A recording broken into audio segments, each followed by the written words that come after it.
Alexandra, frage die Karte, zeige mir einen Weg. Hallo zusammen, ihr Lieben, und willkommen zum Wochenorakel für die neue Woche. Mein Geburtstag ist um. Vielen Dank nochmal für alle Grüße, Glückwünsche, Geschenke und die Sachen von meiner Wunschliste. Ich habe mich sehr gefreut. Und jetzt legen wir los. Was kommt die nächste Woche fürs Kollektiv auf uns zu? Was darf ich beleuchten? Was sind wichtige Themen? Und wie immer dürft ihr am Schluss noch auswählen, wer mag.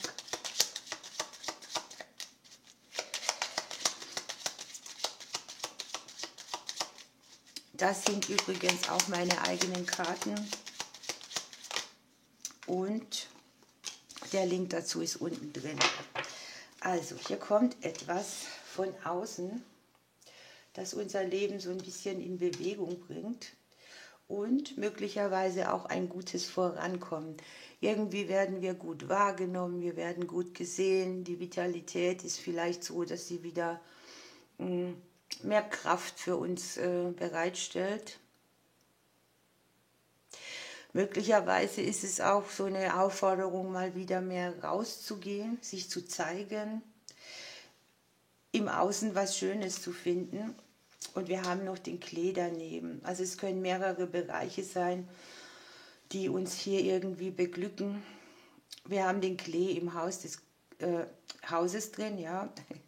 Und hier sind so Glücksmomente aus der Umgebung raus, gute Energien. Vielleicht auch Kleinigkeiten, die richtig gut laufen oder zum Erfreuen irgendwie dienen.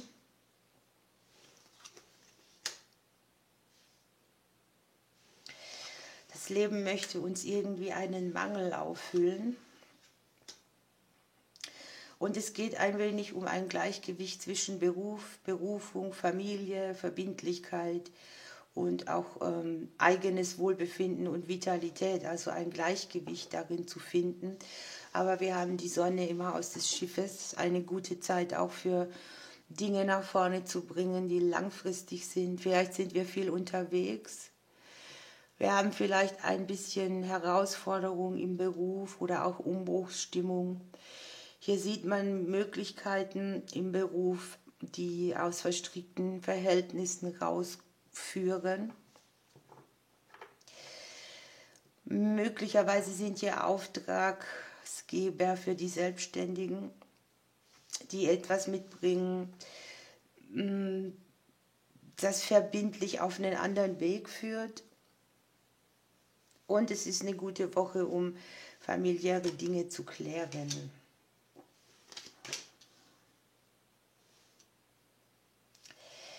Ja, ich habe irgendwelche emotionalen Blockaden, die sich zeigen. Vielleicht auch so Momente, wo man emotional ist oder schnell einen Trigger kriegen kann, der dann auf die Emotion wirkt, sodass sie nach außen platzt. Ich habe Sonne und Mond nebeneinander. Das ist so eine Energie, wo man auch sehr intuitiv ist, wo eben auch Gleichgewicht geben, nehmen, männliche, weibliche Energie, so was alles in Balance kommen soll. Für einige von uns habe ich irgendwie, dass sie in den Abendstunden viel unterwegs sind oder denken oder grübeln. Aber ich habe auch tatsächlich, dass uns das weiterbringt, dass wir da weiterkommen, wo uns vorher unsere Emotion ausblockiert hat, oder dass es tatsächlich so ist, dass wir unterwegs sind auf der Erde. Hier liegt alles beieinander, Sonne, Mond und Sterne, unsere eigene Lebensreise, eine Woche, wo wir viel unruhige Energie vielleicht verspüren, aber durch dieses auch eine andere Klarheit auf die Dinge kriegen. Ich habe Nachrichten, die Neubeginne ermöglichen, Nachrichten, gute Nachrichten, Nachrichten, die die Dinge wieder klären und unter einen guten Stern stellen. Allerdings habe ich auch dass man so ein bisschen genau hinhören darf, was einem so erzählt wird oder dass man zwischen den Zeilen liest oder dass man sehr achtsam ist. Es geht um Ehrlichkeit, um Aussprachen. Es kann jetzt die Familien betreffen oder auch die berufliche Situation, Dinge, die man mit Kollegen hat oder Vorgesetzten. Und es ist sehr interessant, es geht sehr viel darum, dass wir uns über unsere eigene Herkunft Gedanken machen, der Berufung zu folgen. Was arbeite ich und was möchte ich tun? Zu was bin ich hier? Und man reflektiert hier sehr gut seine eigenen Hindernisse. Ne? Ich habe aber das Gefühl, dass wir hier über ein Hindernis hinwegkommen und uns in Fahrt setzen und uns ganz gut tut.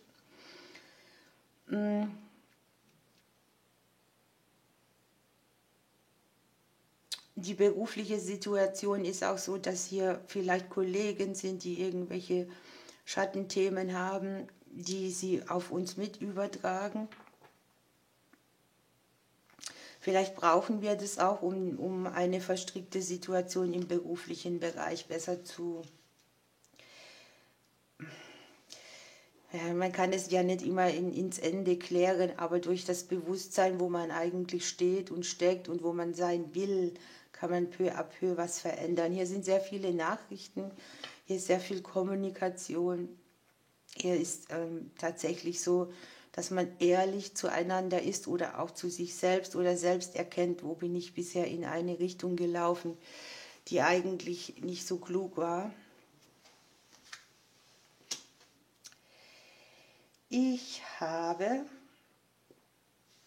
Veränderungen im häuslichen Bereich. Es kann jetzt das Wohnumfeld betreffen, das eigene emotionale Gerüst. Und was ich auch habe, ist hier so eine spezielle Erfahrung auf der emotionalen Ebene.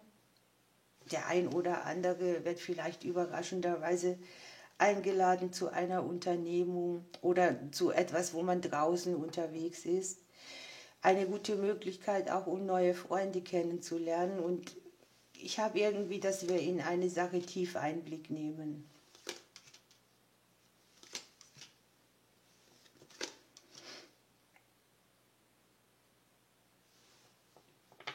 Wir gucken ein bisschen darauf, was wir lieben, was wir noch lieben, wo wir sagen, nee, das kann weg. Wir klären uns, ne, auch so, wo sind meine Sehnsüchte, wo will ich hin, möchte ich noch ein bisschen Glück vom Leben haben. Wir werden wahrgenommen, also das Außen scheint eine wichtige Info zu sein in der nächsten Zeit. Wir liegen im Hause des Parkes. Es geht vielleicht darum, dass wir etwas von uns zeigen. Kann auch eine Emotion sein oder etwas, was wir aussprechen. Und das Schöne ist, ich habe hier das, was uns blockiert oder das, was uns verstrickt hält, in der Vergangenheit liegen. Wir drehen dem Ganzen den Rücken zu und gucken wieder nach vorne. Es kann ja auch sein, dass wir in ein bestimmtes Verhältnis, das wir zu irgendjemandem haben. Ich denke, es ist hier sehr, können sein Freundinnen, Mütter, Rivalen, eine Klärung kriegen. Oder dass es sogar so Wege gibt, die plötzlich offensichtlich werden.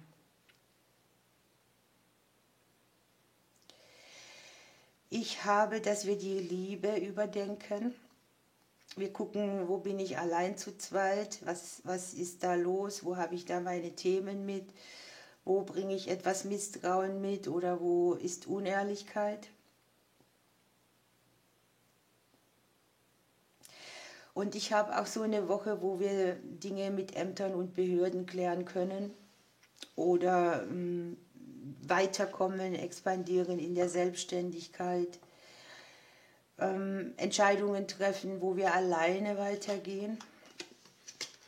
Und ich habe, dass es ein bisschen so sein kann, ja, dass die Stimmung einfach mit einer kurzen Zündschnur ist, weil die Emotionen einfach getriggert sind. Man nimmt hier schon tiefen Einblick in irgendetwas oder versteht endlich eine Sache. Nichtsdestotrotz habe ich hier auch eine Situation, wo wir einen Mangel oder eine Aufregung auch auf der emotionalen Ebene, etwas, was an uns genagt hat, durch das Thema Ich bin ehrlich, beseitigen können.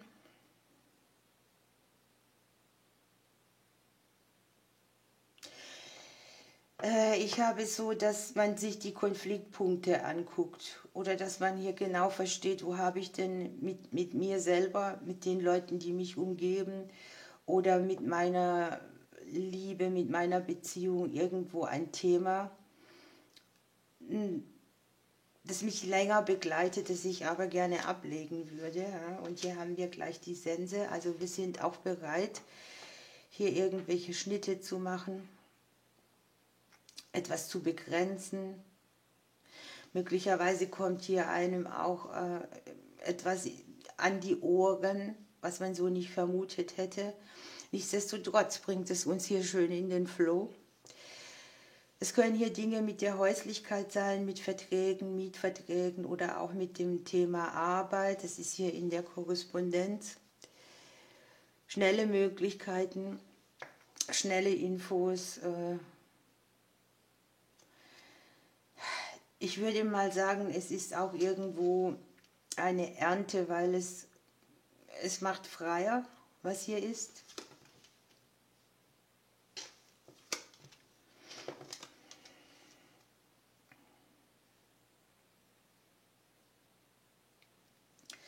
Die Woche fordert uns auch auf, im Vertrauen zu bleiben.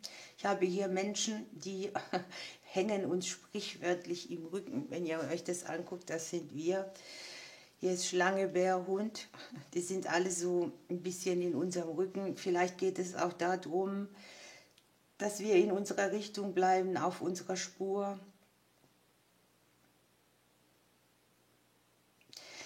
Dass wir eben aber auch Leute haben, die uns schützen. Auch das kann, wenn dir jemand hinterm Rücken steht, dann ist das sehr gut. Hier können es Eltern sein, es können Vaterfiguren sein, männliche Freunde. Es können auch Ehepaare sein. Aber wir haben hier auch die eigene Kraft und Größe in unserem Haus drin.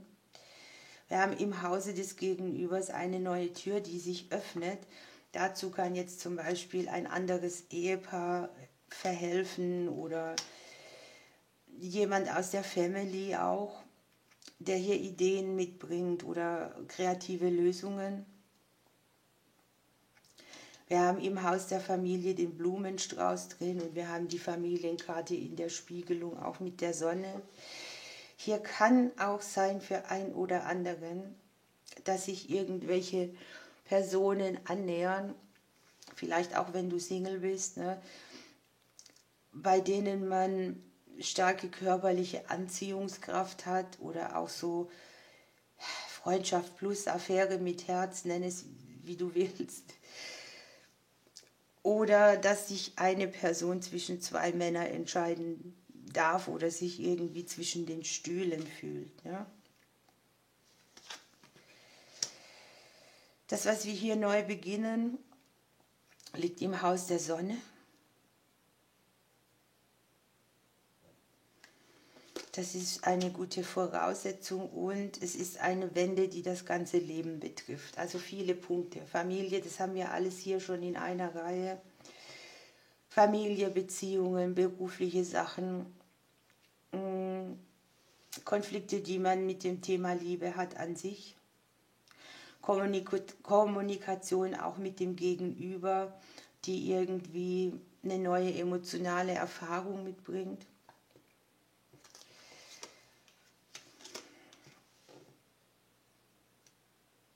Es geht um die Finanzen auch sehr viel mit.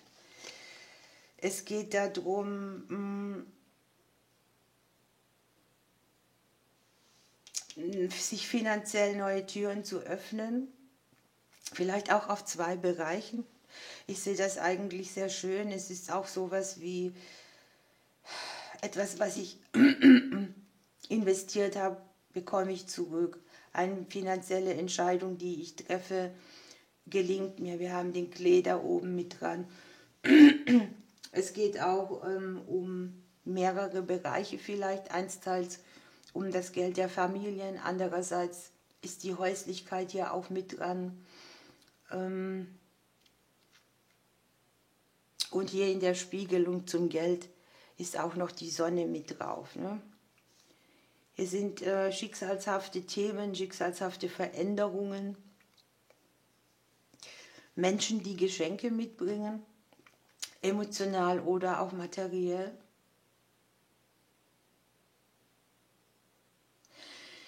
Finanzielle Verbindungen oder Verstrickungen, die man mit anderen hat, können sich hier lösen. Das Stichwort Unabhängigkeit kann eins werden.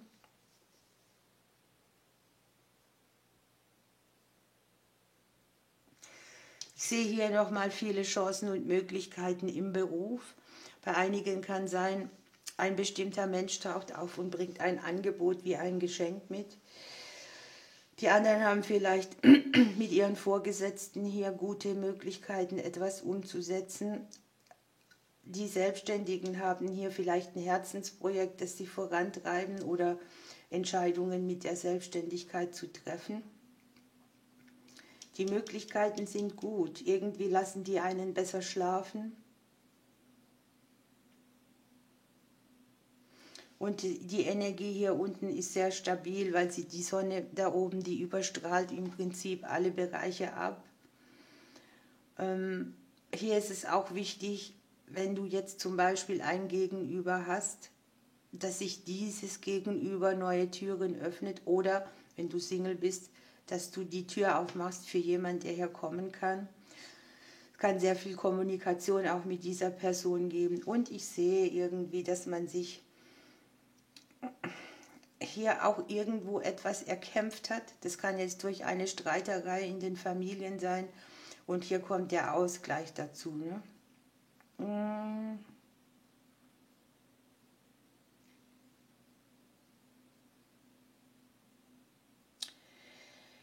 Hier ist es so, dass man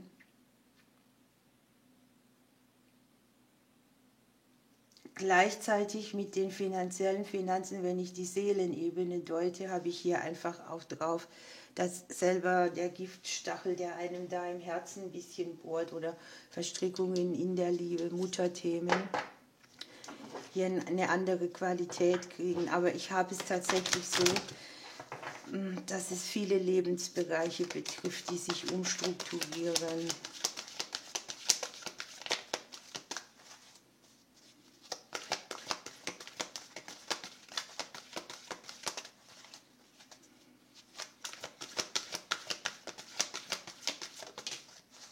So, guckt euch das an, der Marienkäfer ist rausgeplumpst mit dem Thema Glück. Was brauche ich da noch dazu sagen? Ne? Ich sage aber trotzdem was dazu. Und bei dieser Karte ist es wirklich so, ne? Hier ist das Haus der Arbeit.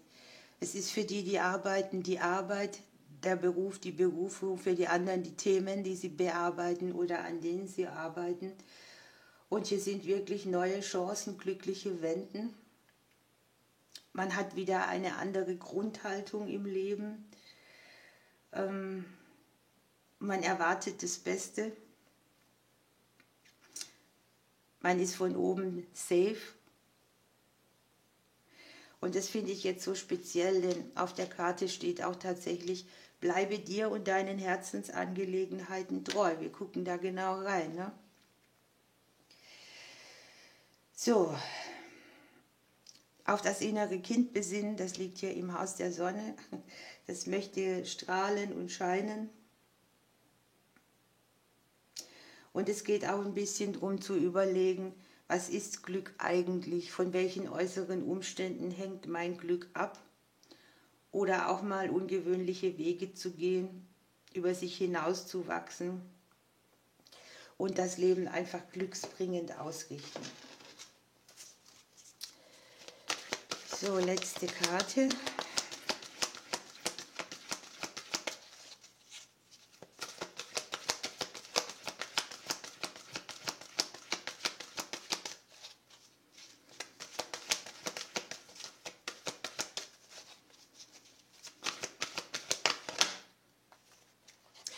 Es kann hier sein, ich gucke jetzt gerade hier so nochmal da drauf, ne?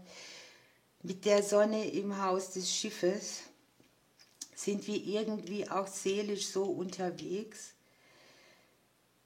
dass wir uns langfristige Dinge erfüllen können. Also wir fühlen uns so geklärt und wir haben eine positive Energie und wir wissen irgendwie, dass das Leben uns wieder in Spur bringt oder auf Fahrt oder so. Ich kann es jetzt nicht anders nennen. Vielleicht sind einige auch auf einer Reise oder unterwegs oder viel unterwegs oder nehmen sich Auszeit.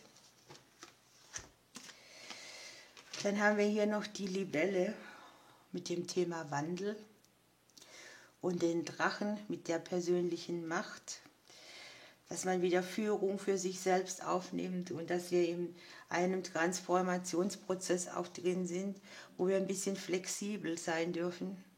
Die Libelle ist sehr gelenkig und das wird uns hier auch ein anderes Gerüst bieten für unser eigenes Leben.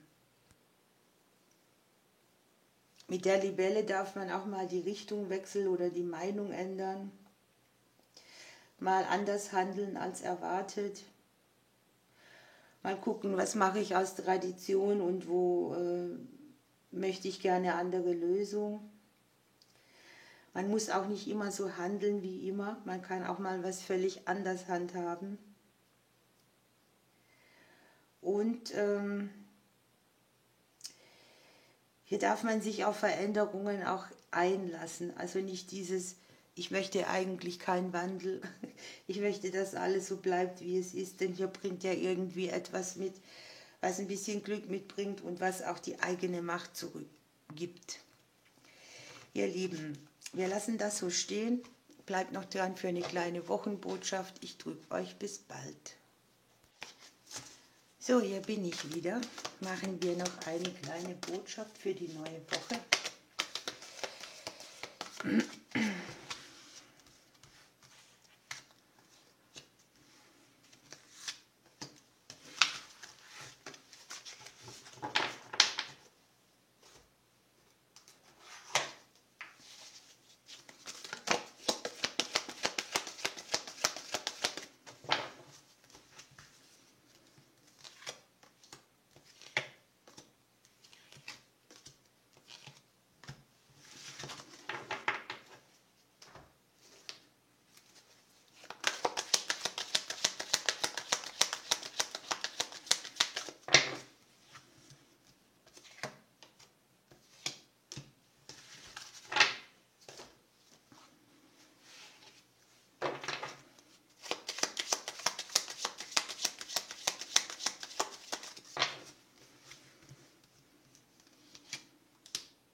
Gut, dann werde ich sagen,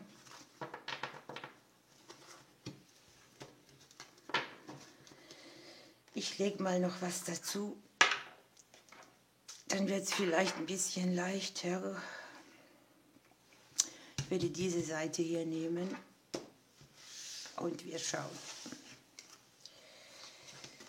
So. Ja, das passt eigentlich unheimlich gut, denn hier ist Rückschau und Kontemplation. Man bilanziert ein bisschen und es geht darum, was mache ich denn als nächstes. Man klärt die Vergangenheit, man denkt über die Gegenwart nach, man kriegt Klarheit auch über die göttliche Lebensaufgabe, das war im großen Blatt auch so drin. Und es geht darum, sein wahres Selbst zu leben. Dann haben wir den Boten der Emotion. Hier sind Momente, die ganz neue emotionale Erfahrungen mitbringen, die sich zu etwas Tieferem entwickeln könnten. Vielleicht kriegt man eine Nachricht, in dem einem Respekt gezollt wird oder Anerkennung oder Gefühle, von denen man nichts ahnte. Möglicherweise wird man irgendwo auf ein gesellschaftliches Event eingeladen.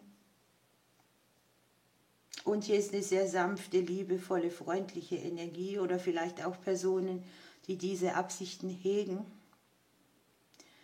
Und hier ist sehr viel Sensitivität, das hatten wir im großen Blatt auch, Kreativität, Gestaltungsmöglichkeit. Spannend. Wir haben hier das Thema Einheit. Das ist so, ich spüre, dass ich mit allem verbunden bin und dass die Leute, die mit mir zusammen sind, dass ich Teil dieser Verbindung bin, die mir irgendwie Aufgaben und auch Genesung mitbringt. Und hier ist es so, dass man auch einsteils verspürt man eine Einheit, andererseits darf man hier seine eigenen Erfahrungen machen und hier geht es darum, seine Intention zu verstärken. Ich sehe fast nichts, ich muss Licht anmachen, ihr Lieben.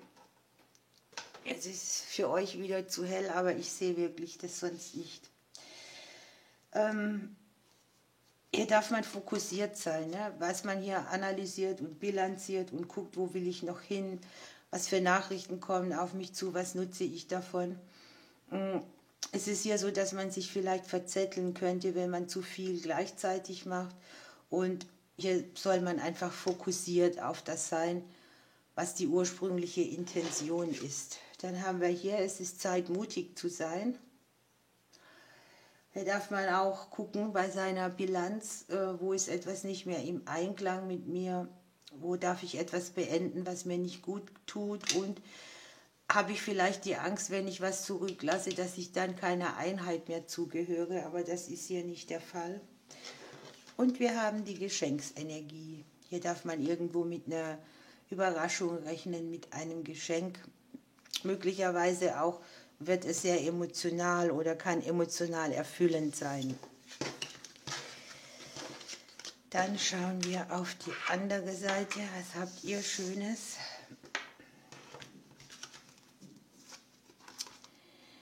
Ihr habt, ja, hier ist irgendwie ein Thema der Vergebung oder wo sich einer beim anderen entschuldigt. Es geht um Fehler, die man anderen Menschen nachträgt oder die uns nachgetragen werden. Hier ist vielleicht auch so ein Prozess der Trauer, wo man den Kopf nicht nach oben kriegt. Und hier ist so ein bisschen die Aufforderung, finde mal wieder in die Freude zurück. Du hast die innere Kraft. Hier geht es, das hatten wir auch im großen Blatt mit dem Drachen, ne? Drum, dass man genügend Kraft hat, die Sachen zu meistern. Und dass man das Mitgefühl, das man für andere hat, man sich selbst zukommen lässt. Dass man sich selbst treu bleiben darf und ein Nein ist ein Nein. Ne?